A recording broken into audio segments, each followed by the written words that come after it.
Today is Sunday, July the 28th. It is 76 degrees out and very humid. And we're just burning up some sawdust and bits and pieces from the firewood from the winter. And we're going to take you over a few little things here, such as the snow plow, this truck, that boom truck over there that finally came home, and what's going to happen with that snow plow and that truck.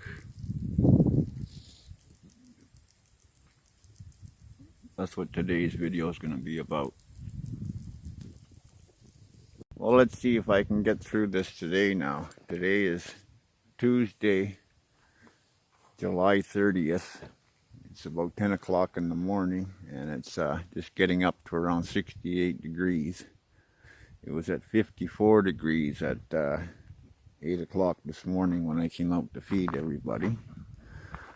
On Sunday, I think it was, I tried to start to make this video, and it was nice and warm, and then we got a big thunderstorm that came through, and it's been windy and cold and wet and you name it.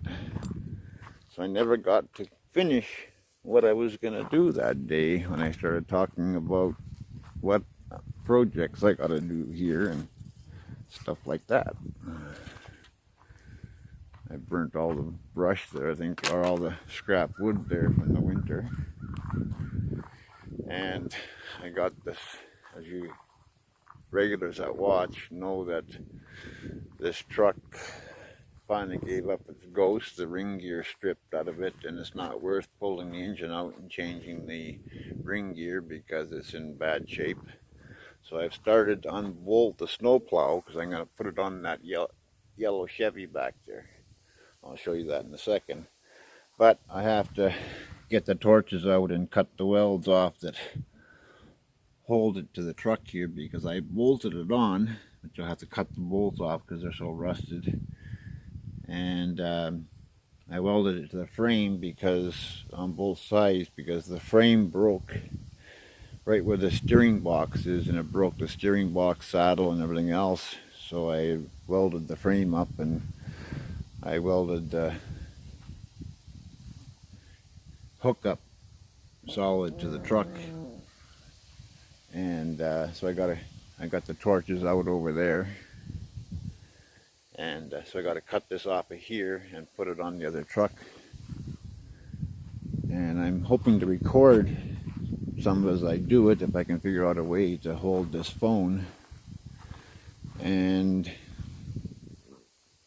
it used to have a big red Western unit here that had the reservoir tank and the lift cylinder and the pump all one unit, and then it had these cables for controlling it, for up and down and left and right angling. And so they wanted, it was around $800 just for the pump to replace it in that thing. So I picked up, I had a single acting 12 volt pump, which just allows me to lift the blade up and down. So I've been putting a pin through here, but this whole chunk broke away, so I'm going to have to cut a piece to fit in there and weld it in there really good. You can see I beefed this plow up lots because I broke it right here,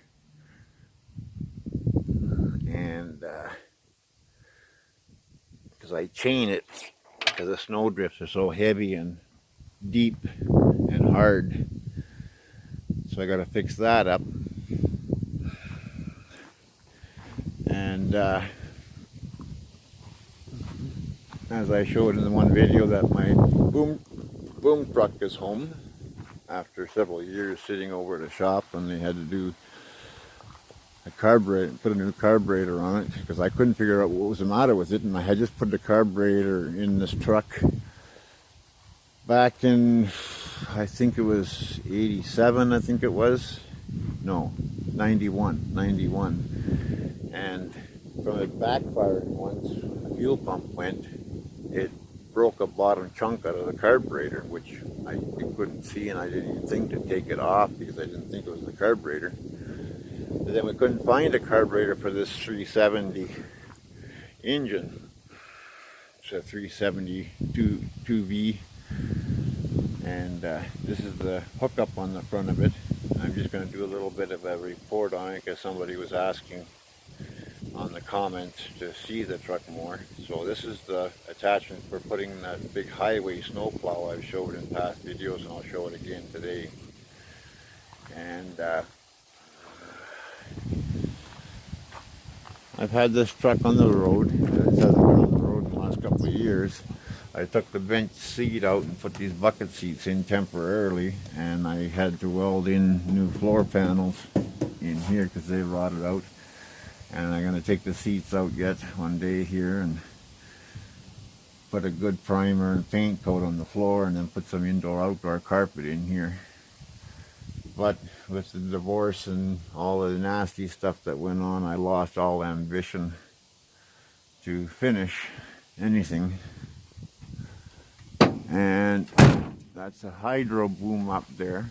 It lifts straight up vertical lift. It'll lift 13,000 pounds. And that boom extends out twice that distance from what it is.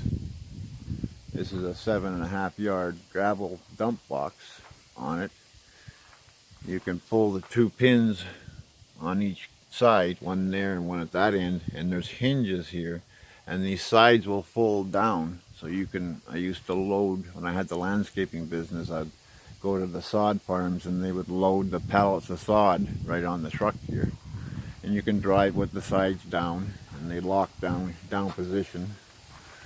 And I made this, I got the side covers off there because I took them off years ago to clean it and wash it, and I was going to paint the covers, and I never did, and I never got them put back on. This was on when I got it, it was on an old Ford truck. The cab was rotten and everything else, and I used it as a yard crane. And I used to go and put trusses up on people's houses and stuff like that around here when they were building, like the house next door. It's a wood basement, and it's only, you can't bury wood basements more than 4 feet in the ground. And they only put that house in the ground about 2.5 feet. And I couldn't reach the very top with just this boom. And I'll show you here in a little bit. I had to make a 12-foot jib boom that hooks onto the front with that pin you see just above that cable weight there. And then the man basket goes in that pipe up there. And you can put a person in the man basket. So this is a dump truck. And if I want to go and haul gravel or whatever, I built this whole thing because this boom came on a, like I say, an old Ford truck, and the cab was falling off of it and everything else. And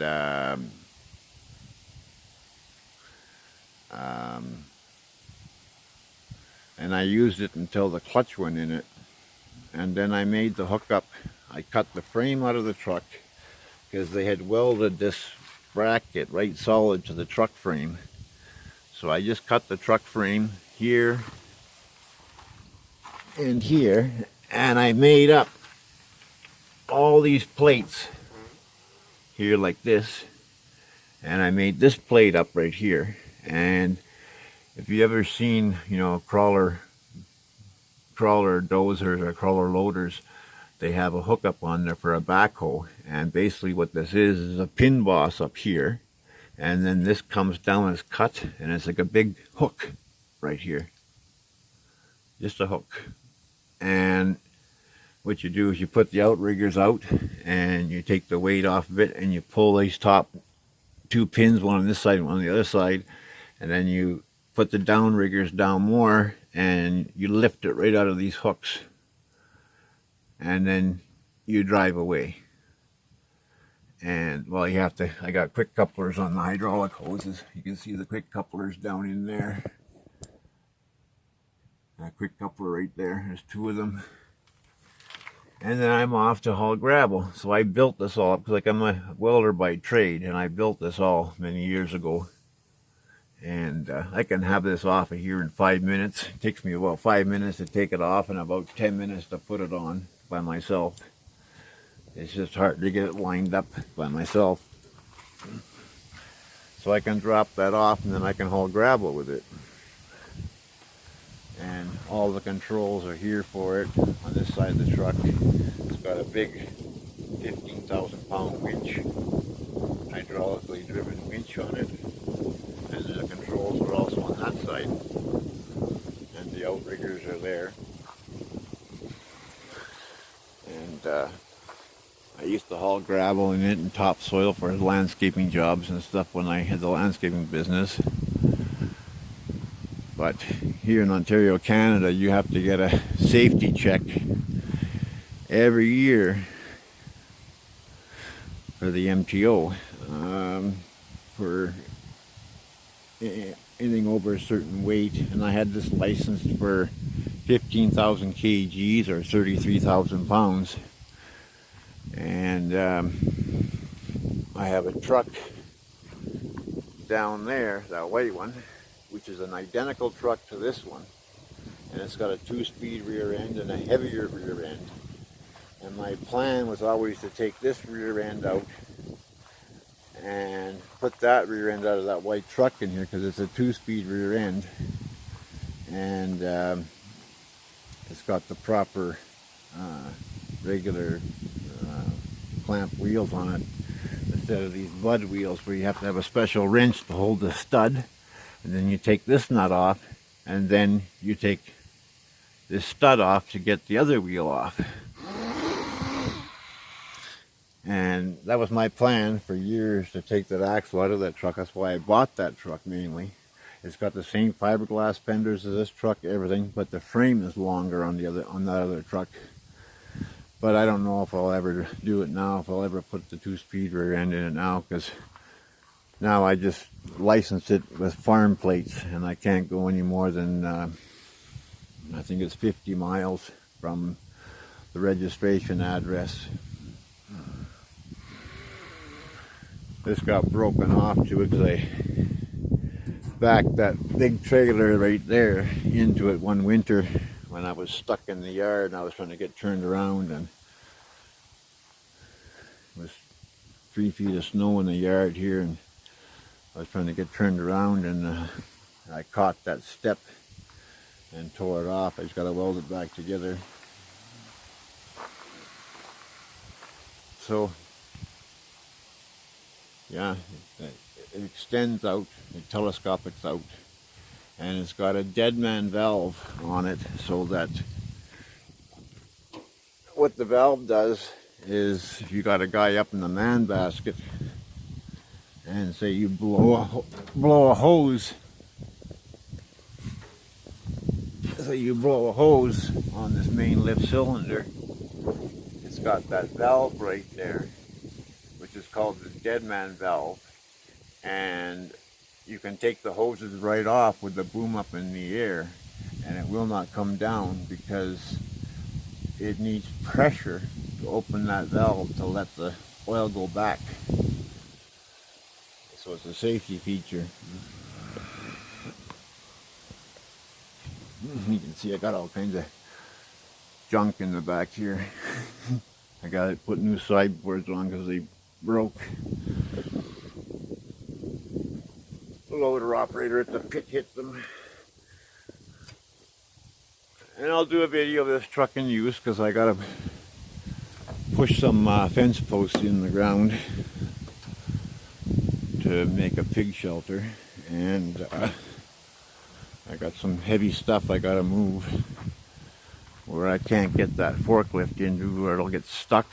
One barn down there 2 years ago, a bunch of 18-month-old steers got in that barn, which is only meant for calves and turkeys and chickens, and the floor joists snapped in half, and the floor is in like a big V.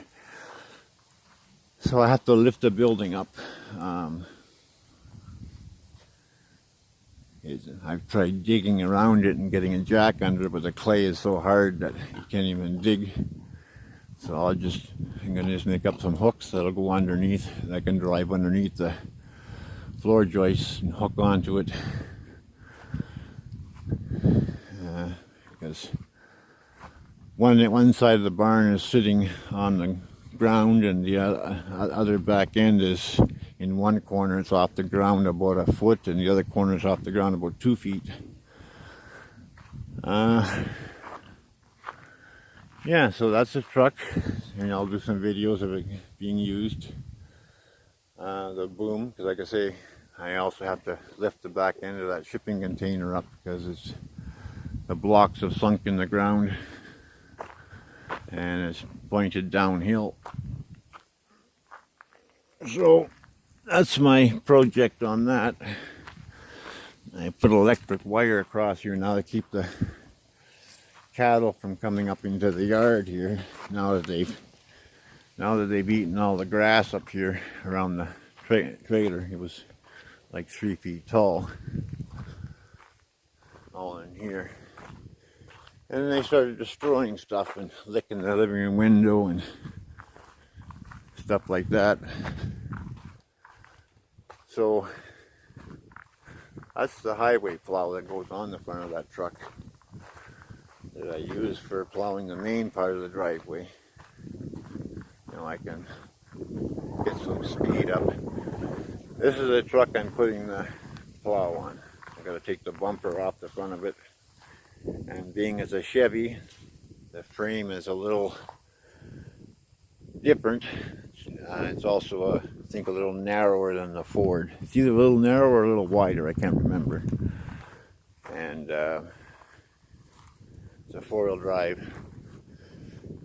But I have to get it out of here and get it up on the ramps and replace the neutral safety switch, because you got to play with the shifter and everything else to try and start it, because the neutral safety switch is buggy in it. And I tried to move it the other day, but I ran out of gas. And that's the plow. Oh yeah, and I also have to, I tried to lift this shed that has my my 200 amp hydro service in it, because it is sunk at this end and I can't close the door anymore. And I dug holes underneath here, right there and over there, to get the forks of the forklift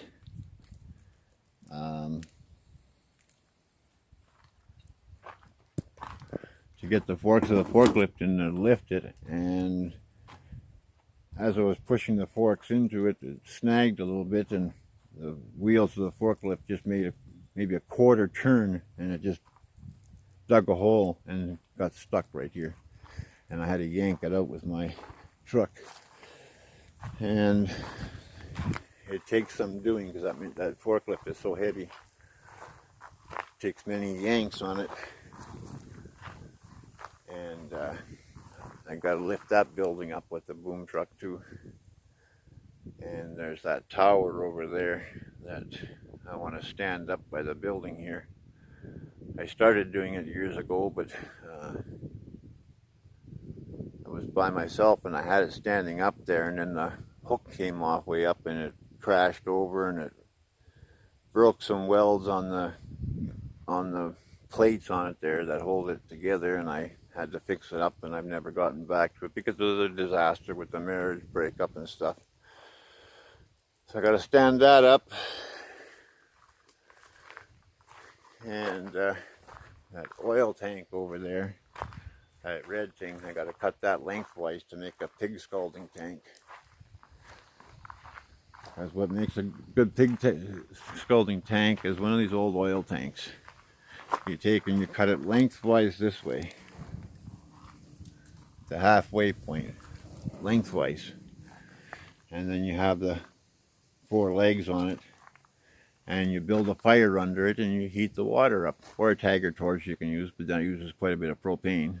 I usually just build a fire under it, and then I put about a 3/4 of a cup of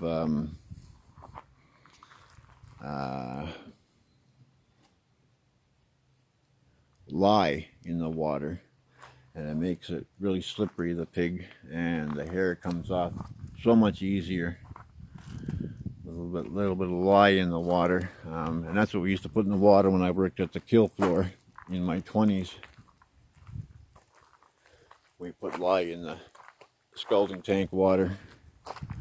I also do the same thing when I do hundreds of chickens and turkeys and stuff. It just makes the job a whole lot easier and makes them slippery and really cleans them up nice. You buy it in the drugstore. So, and you know, I'll use the boom truck to lift this porch out of the way. That's how I put that porch on there, with the boom truck. When I bought this trailer, that porch came with it, and I just lifted it up with the boom truck and sat it in place on blocks.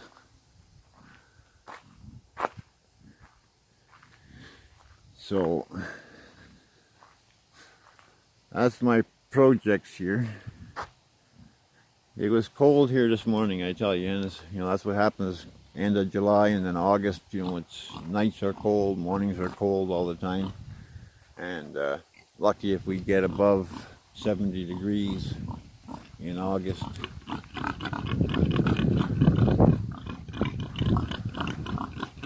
The other one hasn't had her piglets yet, and she killed the last two she had. She squashed them, and which was odd because she seemed to be so careful when she'd go in there to lay down, and the piglets would run all over the yard here and everything else, and I thought they were, you know, good to go because they were already a week and 2 days old when she killed the last one, and which I was kind of surprised because usually, you know, they can move pretty fast. And so we have no piglets left, and the other one hasn't had her piglets yet. I'm not sure when she's going to have them.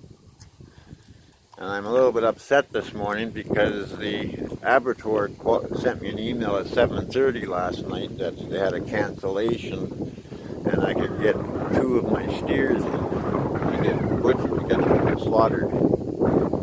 I have to have that government inspection stamp on it even to give the meat away, and I wanted to get at least the 2 biggest ones in because they're a little over 2 years old now, and I tried to get them done last fall, but I couldn't get them into the abattoir.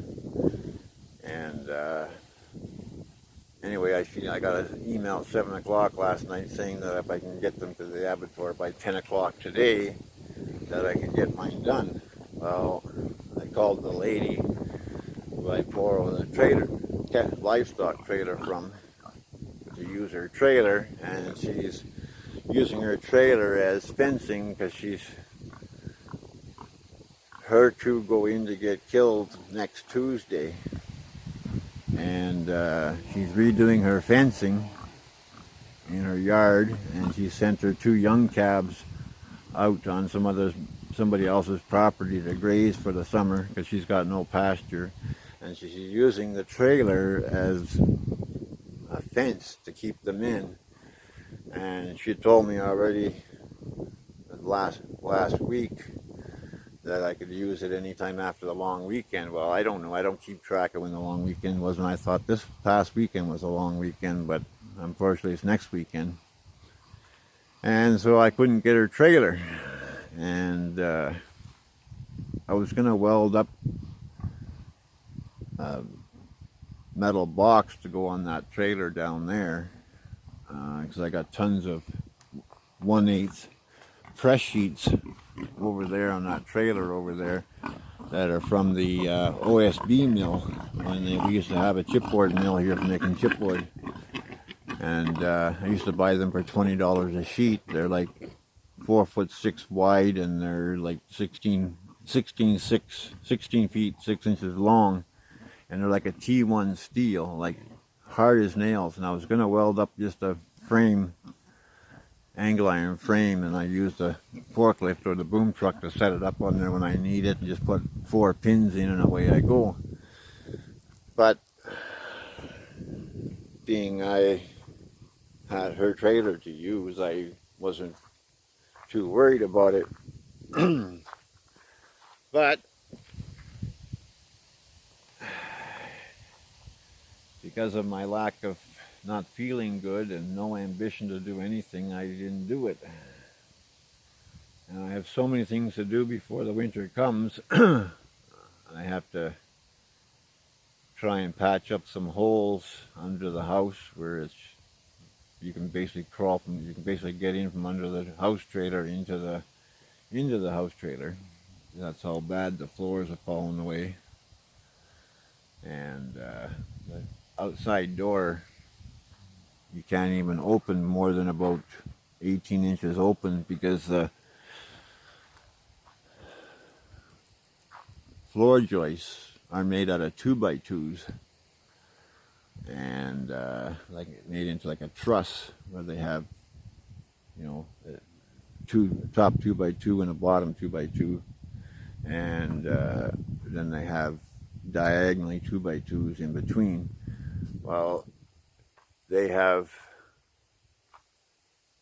all sagged down from the steel frame out to the sides, so that the floor is bowing down, like I'll show you.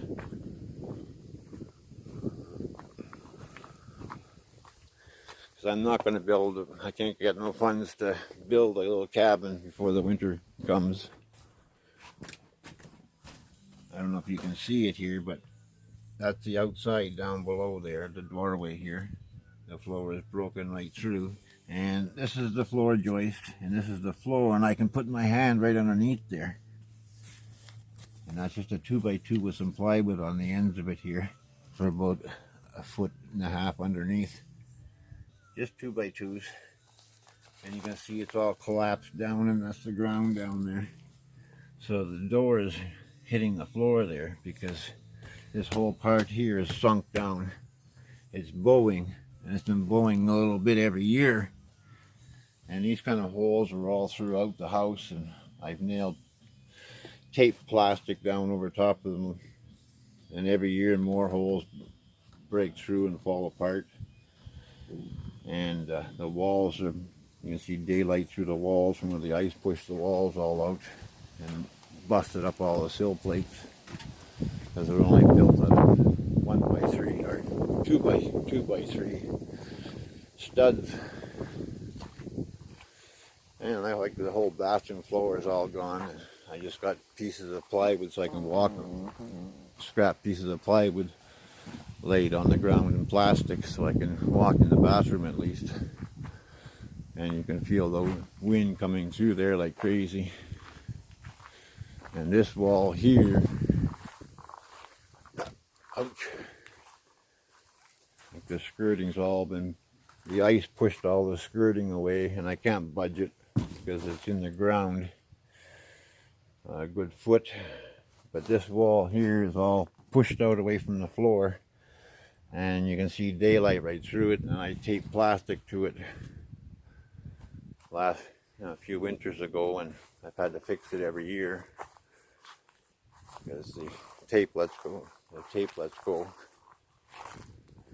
And yeah, I went and got feed yesterday and mixed it in here. I buy 5 bags of brown barley and 5 bags of cracked corn, and I mix them together in that barrel there.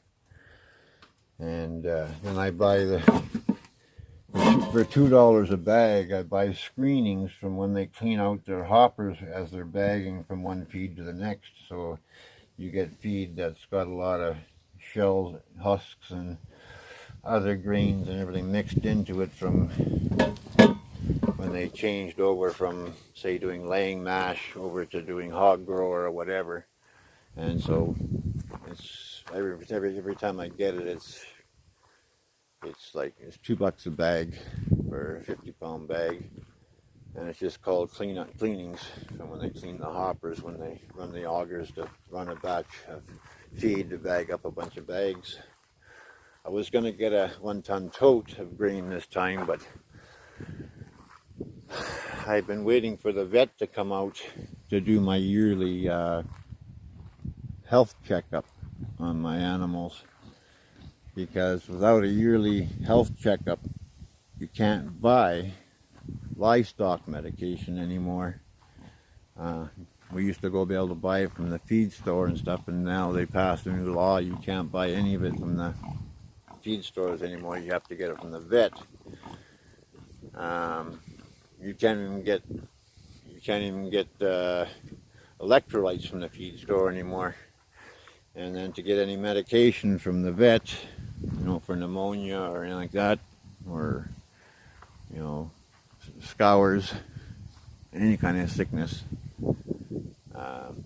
you got to have a yearly vet visit on file in order to be able to buy it, because the government passed this new law a year ago, and they've been slowly phasing it in, and it was July 1st of this year that could no longer be sold other than by vets. So I have cash on hand for when the vet comes, but I'm just waiting for them to let me know when he's going to come, because when he goes around and when he's in the area doing health checks on others, then that way the fee is a lot less than him actually making a special trip from the other side of the country here. So he has to come out and do it, you know, probably, I'm not sure what it's going to cost me, probably a couple $100, because he looks at the pigs and the calves and the... I know on a regular call, you know, if you called the vet for a sick animal, it's a $75 charge just for the travel time to get here. And then it's so much an hour. I think it was $75 an hour when he comes for a sick animal, and then whatever medications you need. But when he does these planned farm visits, the fee is a lot less because he's in the area. You know, you're not paying him to drive clear across the country here, because he's way over off Highway 61 by the U.S. border. And I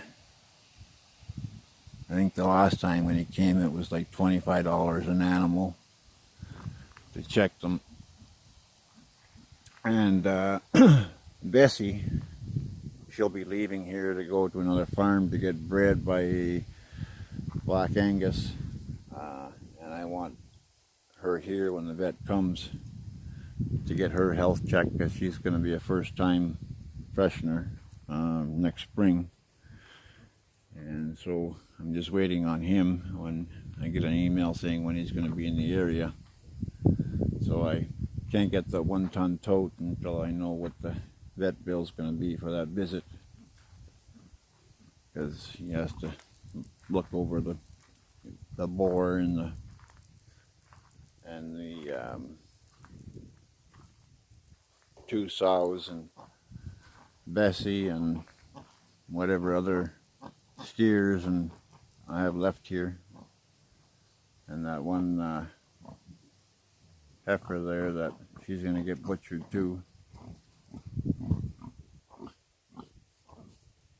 because she's a free martin. And the other pig hasn't had her piglets yet. I think I said that already. And these guys are just having a rest here in their little house. Yeah, so the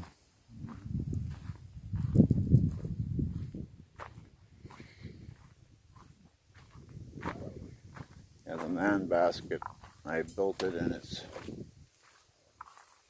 that angle iron metal frame there with the catwalk material on it. It's got a pipe that fits into that pipe on the boom for the boom truck. Oh yeah, and I still got this fiberglass pipe that I want to split in half and make 2 feed troughs out of it. Split it in half lengthwise and drill some holes in an angle iron and bolt it to the edges and put legs on it and put ends on it. And that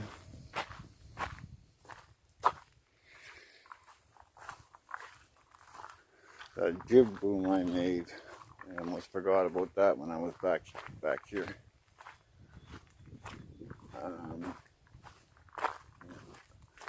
That's that truck that the plow is going to go on. And the jib boom is here that I made up years ago when I did the neighbor's house. That's it right there. The pin goes through here. And there's 2 pins on the side of the boom that these just slip into. And it runs all the way down there. You can see the chain link eye on the end there where I hang the pulley on for the cable to go through. I built it out of 3-inch square tubing, 1/4-inch wall, and then this bottom frame here, like that. And that puts me up in the air, oh, a good 65 feet. See, there's all them press sheets over there on that trailer, steel press sheets that I was going to make the metal box out for transporting animals in, but I never did.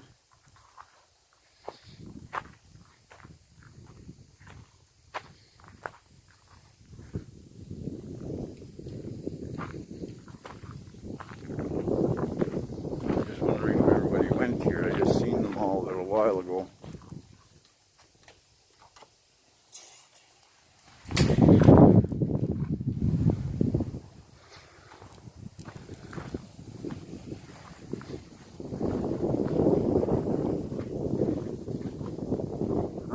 Laying down there.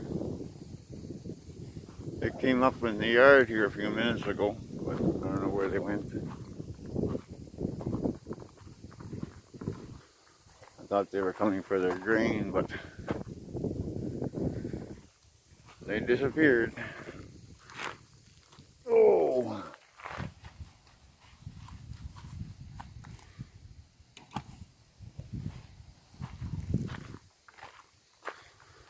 And I gotta put electric fence around those trees and around the front of the root cellar before winter, so that they, oh, there they are there. They're waiting for their feed, so they don't go and bed down by the root cellar door again and ice it all up where I can't get into it all winter like they did last year.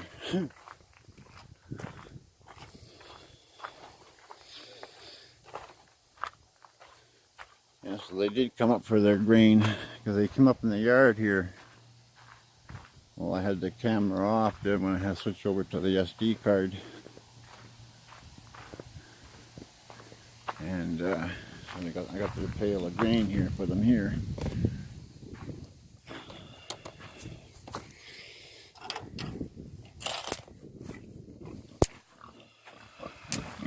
Hi, girls.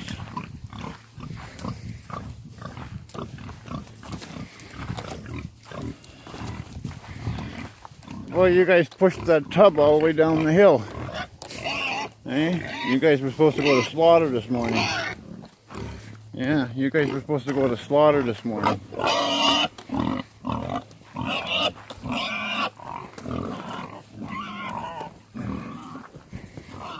Oh.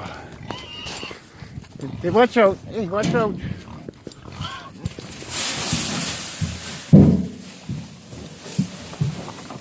There you guys go.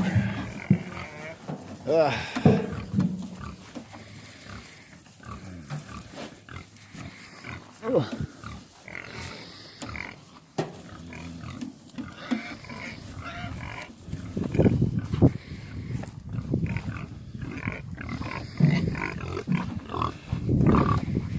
you guys had your food. Yeah, they pushed you out of there, eh, little guy?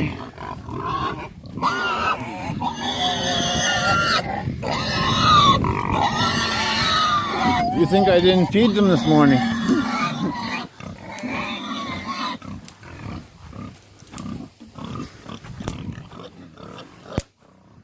Oh, we'll get him some feed. They plowed him out of the way again. So we'll get him some feed. The young calves have already had their feed this morning. But I was waiting on the other ones to come back.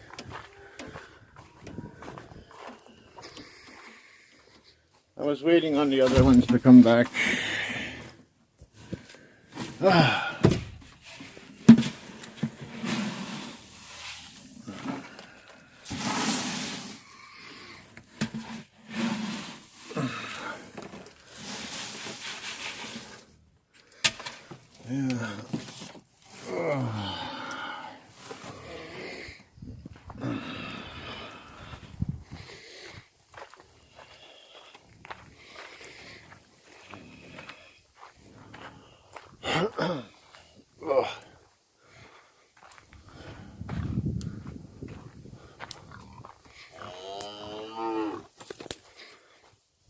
Okay.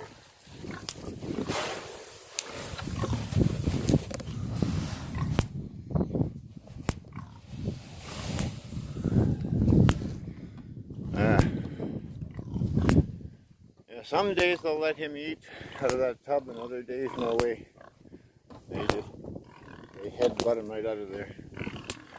But these girls have already had theirs, so if he headbutts them, it doesn't matter because they've already had their grain this morning.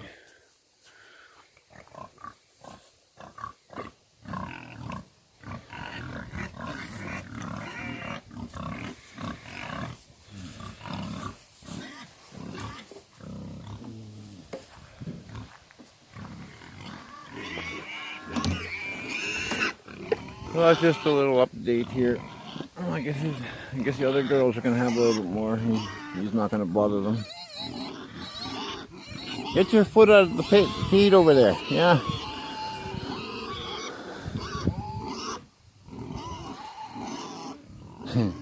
Think I didn't feed those pigs, eh?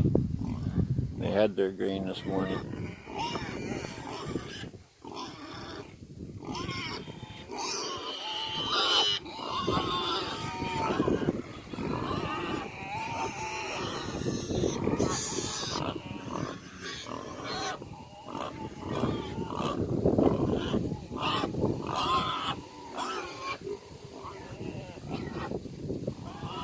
Okay, everybody, take care, and if you can help at all to help me build a cabin, please use the PayPal link below. That's the PayPal pool.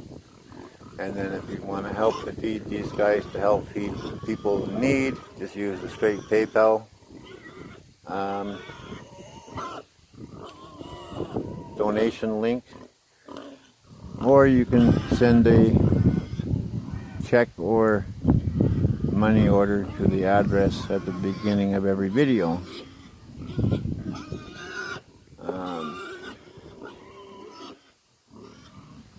Just made out to cash.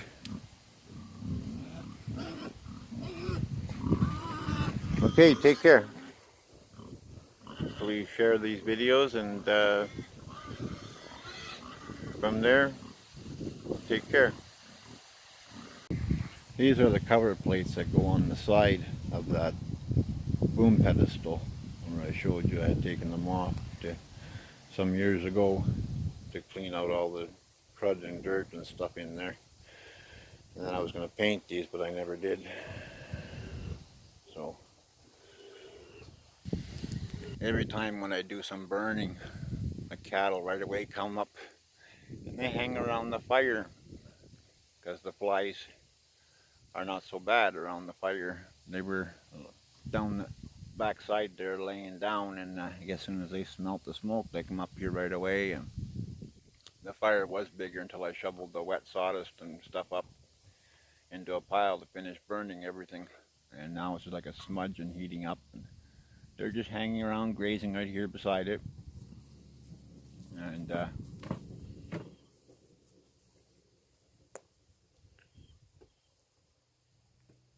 can see there's no flies on their legs and that. And they hang around right here. They have been for the last hour or so. I do spray them down with fly spray, but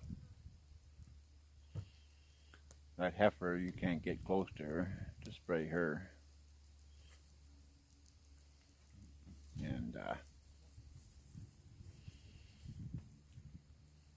well, they know I'm talking about them, so they're going to walk away on me.